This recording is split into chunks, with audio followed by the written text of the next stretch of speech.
Hello, BookTube. This is a Bookcase store, Bookcase 17, which is primarily science fiction, fantasy, and horror. I did the first shelf, and it ran on for a bit. I'm going to try on shelf 2, which is what this is, to break it into two parts. So this would be Bookcase 17. Let me get comfortable here. Shelf 2, Part 1. If that's not complicated enough. I'm going to start off with the Science Fiction Book Club volumes. And they're the John Carter of Mars books by Edgar Rice Burroughs. Again, if you really want a breakdown of the Edgar Rice Burroughs canon, Paperback Junkie's been doing wonderful stuff on his channel, and I'd recommend it. But I'm just going to point out the ones I have. I started reading John Carter of Mars when I was very young, and have always enjoyed them. I do reread them. So this volume is one of these Sci-Fi Book Club volumes, and it includes The Princess of Mars, The Gods of Mars, and The Warlord of Mars. It has illustrations by Scott Beechler. It was originally published by University of Nebraska Press, Lincoln in London, and it was in 2003. So it has an introduction to the Bison book editions by James P. Hogan, the sci-fi writer. So here is an example of an illustration. And so the nice thing about this is you have all these volumes collected together in hardbacks. Here's another illustration. And then along with this, we have Return to Mars. We can see these. Lighting is a little odd today. This includes Thuvia, Maid of Mars, The Chessman of Mars, The Mastermind of Mars. Again, Edgar Rice Burroughs in the Science Fiction Book Club. You can see a little logo by my finger. And this came out in 2004 by them. But the original volumes came out in 1916, 22, and 28. And then here we have Edgar Rice Burroughs' Men of Mars.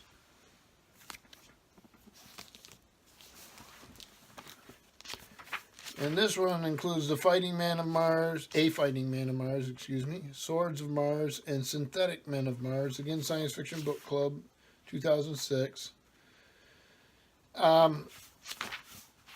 So this doesn't seem to have any illustrations. So I think I'm missing one of these volumes. I'll have to look it up and see if I am. I think there was one more with the collection. I don't have my paperbacks anymore, and I've had them so many times that they get beat up a little bit. Then I got 3 of these L. Ron Hubbard volumes. They're pulps. I've got If I Were You. I like how they're put together. There's a picture of him. This is Galaxy Press. There was tons of these reprints of his fiction. Yeah, Galaxy Press. It came out in 2008. It's part of the L. Ron Hubbard Library. Then I have this Under the Die Hard brand by him, and Cargo of Coffins. And some of his pulp stuff was good, and some of his sci-fi was good. Then Andre Norton, who I've mentioned on this channel before, I'm a big fan of. And this is Time Traders. This is a Bean book, and it was originally 1958, and it looks like it contained in 59. So Time Traders and Galactic Derelict. So they came out as 2 different novels. Here is combined. So there's that. I drifted a little there, sorry. And then here's Andre Norton and Lynn McConaughey, Silver May Tarnish, and the exciting new novel of The Witch World. I was a big fan of the Witch World novels. I don't have my paperbacks anymore. I wish I did. And I may be wrong, but I actually think, if I remember right, Sir Booksage did some conversations on Witch World novels. I hope I'm not wrong there. Probably should find out before I go speaking. So there we have that. Then I'll get into one of my favorites, Robert A. Heinlein. This is Job, A Comedy of Justice. I'm really having trouble with the light today. I've got a window open here and an overhead light on to try to fix it here. This is a Del Rey book, and this is from '84. It's a first edition, dedicated to Clifford D. Simak. It has a list of Heinlein's works,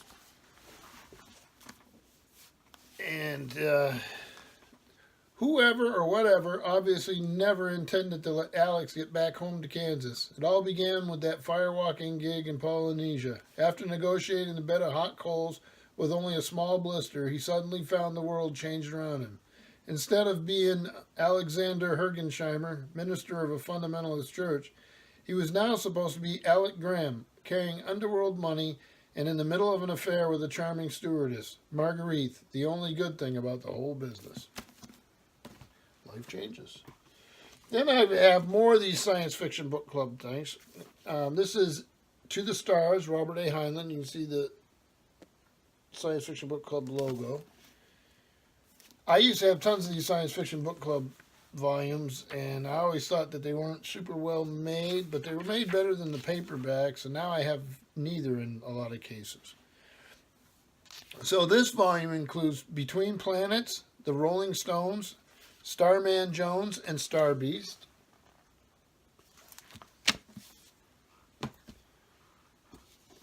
Again, a Science Fiction Book Club omnibus one, and Robert A. Heinlein, Outward Bound.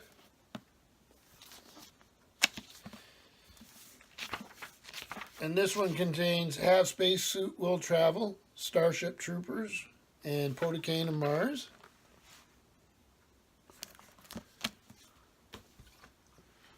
And here's another of the same thing, Robert A. Heinlein, Four Frontiers. And you see why these are convenient, because I have all these novels that I used to have in paperback, but now they're combined in single hardbound volumes. And this one, Four Frontiers, contains Rocket Ship Galileo, Space Cadet, Red Planet, and Farmer in the Sky. They're all going to slide all over the place. And once again, Robert A. Heinlein Science Fiction Book Club Omnibus is Infinite Possibilities. And this, let me get to the page here, contains Tunnel in the Sky, Time for the Stars, and Citizens of the Galaxy. So, like I say, the nice thing is that, and they're good size, decent print. So, those are pretty handy to have. And like I say, I wish I'd done more of them. Well, I did do them, I just didn't keep them. So, and then a science fiction writer I really enjoy.